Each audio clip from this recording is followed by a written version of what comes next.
Hello and welcome. We're out today checking trail cameras up here in beautiful northern Arizona. Come join with us as we check trail cameras and give you some tips. Before we get started and unload and head out to check these trail cameras, I wanted to tell you a little bit about why I run trail cameras, and that's to get an idea for what kind of animals are in the unit that I drew. Whether I should be holding out for a 350 bull or a 380 bull, or if I should shoot the first 320 bull I see. Whether I need to shoot a forked horn or a spike. It all comes down to what I see on these trail cameras. And today we're going to be doing a few things. We're going to set up a trail camera, and I'll show you how I like to do that. We're going to check all of them. We're going to move some of them around, and we're going to pull one down that's not really producing. Well, at least it wasn't last time we were here. We'll check it and see how it's doing.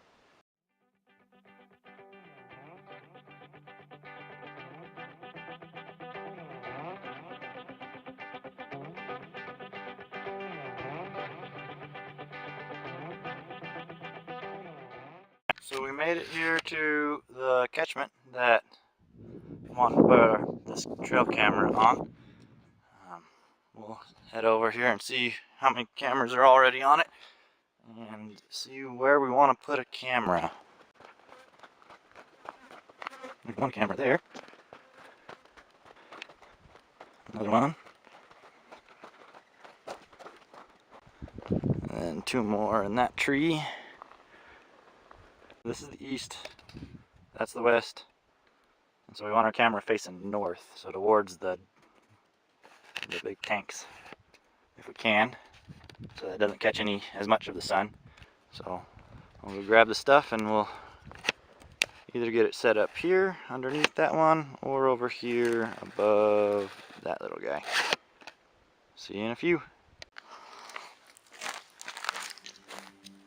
I decided to put it here because that side over there looked a little bit too shaky, and I didn't want a lot of false triggers on our camera, having a bunch of blank pictures and eating up battery and memory.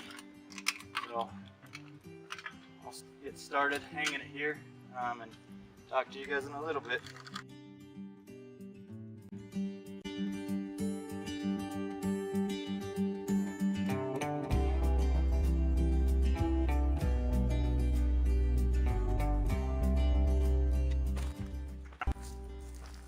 Sometimes you gotta wedge a rock in behind the camera to make sure it's pointing in the right direction, making sure you get a good field of view for your picture. We have a camera that we had to fix last time we came and checked trail cameras because it was only catching half of the drinker in the picture.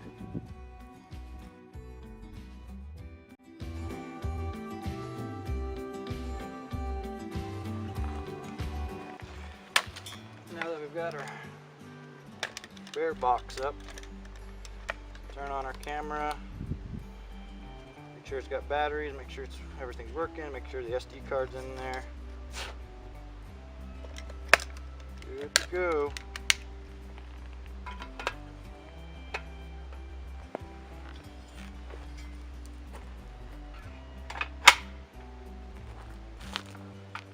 One last look over. Locked. We run different locks on all our cameras. We have to mark them either with color or with a letter on them somewhere to be able to know which combination goes with what. Just a fun tip for any of you guys that are looking to get started with trail cameras.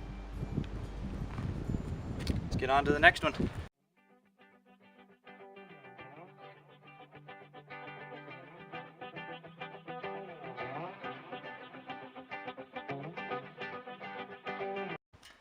This catchment is our furthest out of the way one that we checked and that we have a camera on.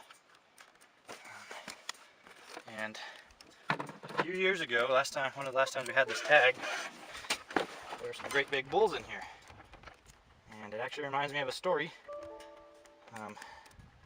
that we came to check our cameras once that weekend, or one of those weekends, and there were only two two cameras that were left on this catchment. Ours was one of them, and everybody else's had been destroyed or cut, or their cables had been cut off. Ooh, that's a decent bull. And it was because there was a big bull in the area that somebody didn't want anybody else to know about, and he figured our cameras weren't at the right angle to see him. But we ended up getting a picture of him and being able to lighten it up, and it taught us that if you're gonna set trail cameras, you need to not be super attached to them.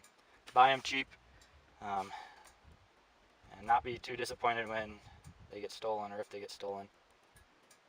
We lose at least one trail camera every year to somebody stealing it. This year we've lost an additional 3 to just malfunctions. Ooh, that's a freak.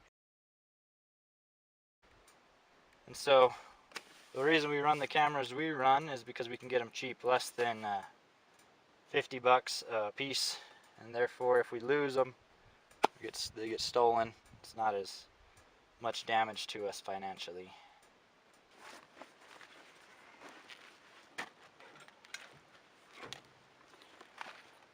Well, I hope you enjoyed coming out and checking trail cameras with me. If you have any suggestions on what we could do next time, or what we could do better, or if you have your own tips for trail cameras, put them in the comments below. We just barely missed a beautiful sunset, and I gotta get headed home. I still got an hour drive, so till next time, I'll try to put a few of my favorite trail camera pictures from this trip on at the end of this as closing credits.